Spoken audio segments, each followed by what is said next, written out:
Welcome to my first casual-friendly guide for the war within, my friends. Today we're talking about general aspects of tanking. If this is the very first video of this nature that you're watching from me, please keep in mind that this is not for experts, this is not for super confident players, this is for people who are either new to tanking or they are brand new to the war within and everything is a bit daunting. What else you should expect are the follow-up shorter videos where I'll talk about specific dungeons. So yes, I will give you specific dungeons, but this is a slightly lengthier introduction video to tanking in the war within from the early impressions, so that we don't have to spend time on these basics in those subsequent videos. Makes sense? So first of all, at the moment, what we see is a very heavy disbalance of power in the war within upon launch. We already have a blue post that talks about this disbalance of power, especially at the low levels, being addressed. Basically level 70s, 71, 72s are doing crazy amounts of damage to the mobs, and it's just all disbalanced. To be honest with you, as you run through the dungeons as a DPS or as a tank right now, no guide is required. Everything just gets mowed down. It reminds of Mists of Pandaria remix, if nothing else. So please don't tell me that, Gyro, we don't need your guides. Mate, some people do, first of all. Second of all, this crazy disbalance Mists of Pandaria-esque state of play is going to change, and going to change very soon. Blizzard is aware of it. I do not know why they balanced it so horribly upon launch, but that's a story for another time. So with this in mind, point number one that I'd like to make is go as a DPS if you can into pretty much any dungeon that we will be talking about, and just see exactly the general layout, get a feel for some of the points I'm going to tell you, but see it for yourself. Seeing it for yourself is always the best way. It's also the best way to do it when you are not responsible for the whole group, when the social pressure is not on you.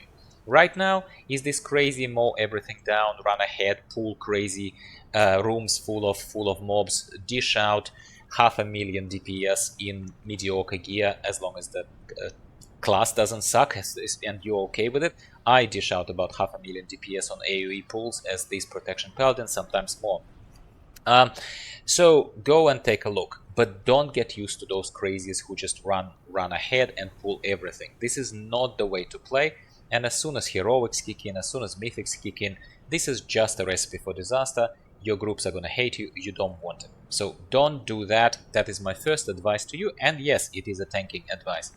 Because tanking is not just all about mashing buttons in a particular order. Tanking is about consideration for your group and consideration for your pathing, really. Yes, true that everyone wants you to find that balance of going fast enough, but not making your killer want to kill themselves, okay? A healer kill themselves. You know, those poor people are trying to keep you alive, and oh my god, they have definitely, Blizzard has definitely ramped up the difficulty in terms of environmental effects. Cone-based damage, there are lots of those cone-based damages telegraphed on the floor. Yes, they're easy to step away if you're paying attention, but also there are a lot of things happening that keep healers very busy. Also, if you know, Blizzard has kinda nerfed tanks a little bit, taking away some of our self-sustainability and self-survivability in order to make healers' life a little bit more fun. Well, I'm sure that healers are having a lot of fun right now trying to keep those crazies alive. Second point, very related to the first one, but it's a different point regardless. I recommend follower dungeons. I recommend that, especially as a new tank, absolutely, we didn't have this luxury a long time ago. So first of all, there is a direct benefit to you. You're not really encumbering anyone, but you can get into the dungeons straight away. Queues are very short right now, but with follower dungeons there are like literally no queue. Basically, you straight away go in. That's the first benefit. And second benefit is that you will be getting 554 blue gear from follower dungeons for moving at your own space. It's not free, because followers are actually painful, and I'm going to talk about this in a second. But I do recommend follower dungeons just to gear up. And as I did in Dragonflight, I also recommended the same approach. If you start targeting a particular boss and looking at adventure guide in terms of what that boss drops, for example, you need a particular trinket. At the moment, I'm just exploring, I'm not doing it. But when we will, because inevitably we will, follower dungeons are a great way to go for the same boss repeated like 10 times, drop after that boss, restart the follower dungeon group, go again, basically farm a particular boss for a particular piece of gear, especially tanking gear, tanking trinkets, tanking stuff. It's a very good approach, not just to learn, but it's basically a pro tip on how to gear up your character before you feel a bit more confident running with real people in the dungeon. So follower dungeons definitely worth it. Quick tip here and advice. Follower dungeons also will feel a bit different to you and in many ways harder than a normal dungeon. Why? Because your followers are complete morons. They are complete idiots. They dish out reasonable amount of damage, and no, you don't have responsibility for them. They are AI bots. But at the same time, mate, they will pull everything imaginable there. You will not be able to skip almost any groups. Where you can, do skip the groups. And in the dungeon reviews, when I will talk to you about the dungeon guides, I will suggest a path that works for me. So I recommend that with the real players who are not crazy and who don't run into mobs all the time, well, most of the time they don't, they will probably act better than your followers. Your followers will make it harder for you. So that is one advice that I can give you. Follower dungeons are still worth it, but expect trouble. Expect trouble with them. Now, point number 3, because I already mentioned that environmental hazards have increased clearly in the design of these dungeons in the War Within, and with the increased difficulty of heroics and mythics, that effect is only going to become even more so noticeable, negligible in normals, but noticeable further on. Expect to have your cooldowns used a lot more often than you have. Towards the end of Dragonflight and in not so challenging content such as LFI, such as even raiding and heroic dungeons, for example, I barely ever had to use on this protection paladin, for example, Guardian of the Ancient Kings, or I don't know, something like some equivalents like Icebound Fortitude on my Blood Death Knight. Here, however, make sure those buttons are mapped, make sure that they are there for you to click with the mouse or to tap with your finger, because, mate, you will need to. Groups are plentiful, there is a lot of trash, there is a lot of stuff going on. Follower, not follower dungeon, doesn't matter. You will need to use those cooldowns, get used to the idea, okay?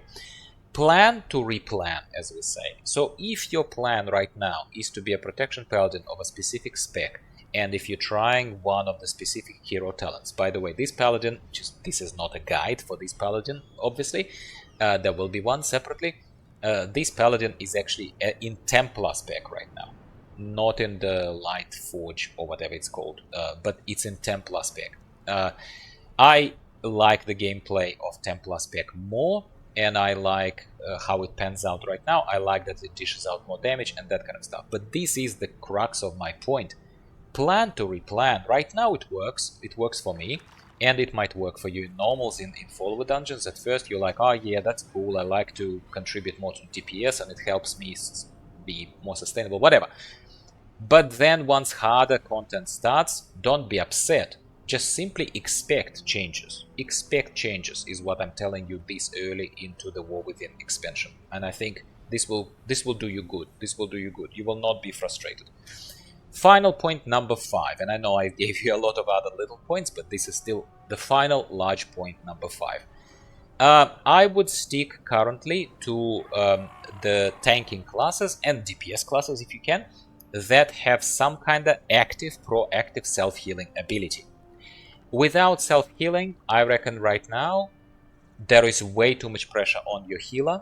There is way too much limitation with your own self-movement, because you may be breaking line of sight a little bit, running ahead, your healer might be a bit behind you.